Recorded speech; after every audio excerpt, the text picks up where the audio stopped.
अस्सलाम वालेकुम जी। कैसे हैं आप सब? उम्मीद करती हूँ कि आप सब लोग खैरियत से होंगे। तो जी आज बकरा ईद का दिन है और आप सबको जी मेरी तरफ से बहुत बहुत ईद मुबारक। और सब जगह जी बन रहे होंगे गोश्त, कहीं पाए, कहीं कलेजी, कहीं भुना हुआ गोश्त, लेकिन मैंने आज बनाया है चिकन, क्योंकि बच्चे नहीं मानते जी। ये देखें ज़रा, चिकन बनाया है मैंने, चेक करें। इसकी पूरी रेसिपी मैं आपसे फिर किसी दिन शेयर करूँगी, लेकिन बस मसले मसाइल मेरे साथ ना बहुत ही हैं। मोबाइल हो गया मेरा ख़राब, जिसकी वजह से सारा निज़ाम हो गया धर्म भरम। तो ये देखें जी, चिकन बनाया है और इतना इजी और सिंपल तरीके से मैंने बनाया है कि मैं आपको बताती हूँ मैंने किया क्या है। पहले मैंने कढ़ाई में जी ऑयल डाला और फिर एक चिकन था मेरे पास, उससे मैंने धो के डाल दिया, मीडियम फ्लेम कर दिया, सब कुछ साथ ही डाल दिया। एक प्याज डाल दिया, 2-3 छोटे साइज़ के टमाटर थे वो भी डाल दिए, और थोड़ा सा रायता बना पड़ा था जो कि कोई नहीं खा रहा था, मैंने वो भी डाल दिया।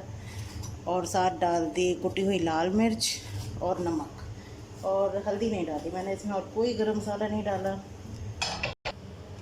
और बस इसे मैंने मीडियम फ्लेम पर 5 मिनट के लिए ढक के रख दिया। उसके बाद जी 5 मिनट बाद मैंने जब ढक्कन हटाया तो वो उसने पानी, प्याज ने, टमाटर ने, सब ने छोड़ा हुआ था अपना, और ये कढ़ाई पूरी पानी से भरी हुई थी। तो मैंने कर दिया जी हाई फ्लेम, और बस इसे पानी को ड्राई किया क्योंकि सब कुछ पड़ा हुआ था। और फिर 1 से 1.5 चम्मच मैंने सफ़ेद ज़ीरा, और 1.5 चम्मच ही मैंने साबुत धनिया, और 1.5 चम्मच काली मिर्च लेके मैंने कूट लिया। इन तीनों चीज़ों को जी कूटा, और जब इसकी भुनाई हो गई ना, तकरीबन होने वाली थी, तो मैंने मसाला इसमें डाल दिया। तो डालते ही जी इसकी जो बिल्कुल शक्ल है बहुत ही खूबसूरत हो गई। पहले बिल्कुल फीके कलर की थी, मैं आपको दिखा नहीं सकी क्योंकि मसले मसाइल ज़रा चल रहे हैं, इंशाल्लाह हल हो जाएंगे। तो बिल्कुल लाइट कलर की थी, शक्ल भी इसकी नज़र नहीं आ रही थी।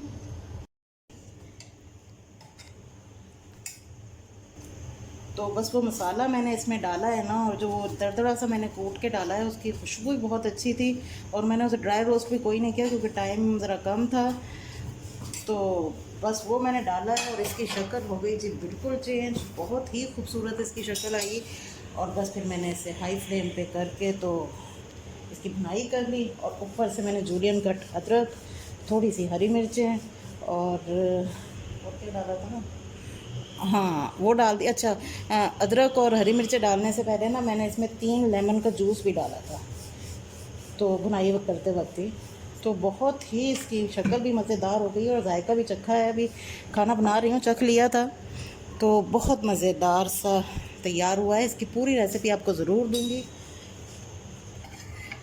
तो आज हालांकि ईद का दिन है, सब जगह बहुत कुछ पक रहा होगा माशाल्लाह, लेकिन अब देखें ना, मेरे पास भी है अल्हम्दुलिल्लाह, सारा कुछ है, गोश्त वगैरह भी आ गया है, कुर्बानी हुई है नीचे, लेकिन बंदा नहीं है खाने वाला मेरा, जो शौक़ से खाता था।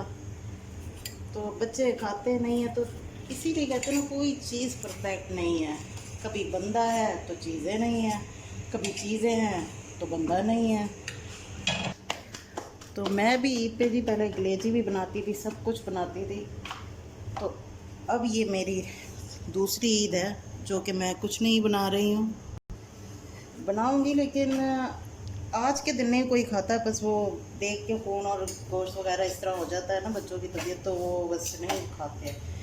तो बस फिर बनाऊँगी इंशाल्लाह ताला, अल्लाह खैर रखे। तो मोबाइल ने जी मेरे जवाब दे दिया, एडिटिंग वगैरह हो नहीं सकती, और लाइव की मुझे आदत नहीं है, तो आज बस बना ली है ऐसे ही, अल्लाह खैर करे। तो यहाँ पर जी हमारी रोटी भी बन गई है, और कढ़ाई भी, मेरी चिकन कढ़ाई तैयार हो गई है। तो अब हम खाना सर्व करेंगे। तो साथ साथ जी किचन भी हमने समेट लिया है, कि ये आदत पड़ी है कि इधर काम किया और इधर समेट दो।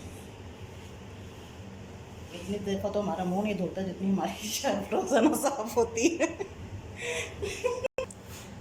बिस्मिल्लाहिर्रहमानिर्रहीम। ये देखिए जी हमारी कढ़ाई तैयार हो गई है, और बहुत ही मज़ेदार है। आप इस तरह ज़रूर बनाइएगा, जब मैं आपसे शेयर करूँगी तो आपको पता चलेगा कितने कम इंग्रेडिएंट्स में मैं कितनी मज़ेदार सी बनाई है। देखें जी, ये चिकन भी तैयार है और साथ मैंने बनाई है भिंडियाँ। अब एक बच्चे की फरमाइश आ गई कि मैंने नहीं खानी जी, चिकन भी नहीं खाना, गोश्त आज के दिन यानी कि खाना ही नहीं है। तो मैंने भिंडियाँ बनाई हैं, कुरकुरी सी भिंडियाँ। तो इसकी भी रेसिपी दूँगी इंशाअल्लाह ताला। आप दुआ कीजिएगा अल्लाह मेरे मसले मसाइल ज़रा हल कर दे, फिर इंशाअल्लाह मैं रेगुलर होंगी और अच्छी अच्छी सी रेसिपीज़ भी शेयर करेंगे इंशाअल्लाह ताला। तो चलते हैं जी, अब इजाज़त दीजिए। अल्लाह ताला आप सब के रिज़्क़ में बरकत अता फ़रमाए और सबको अपने घरों में हंसता बसता रखे, शाद आबाद रखे और अपनों के साथ अल्लाह ताला सबको ईद मनाने की तौफ़ीक अता फ़रमाए। फिर मिलते हैं किसी और नई रेसिपी के साथ या किसी और ब्लॉग के साथ। तो अल्लाह हाफ़िज़।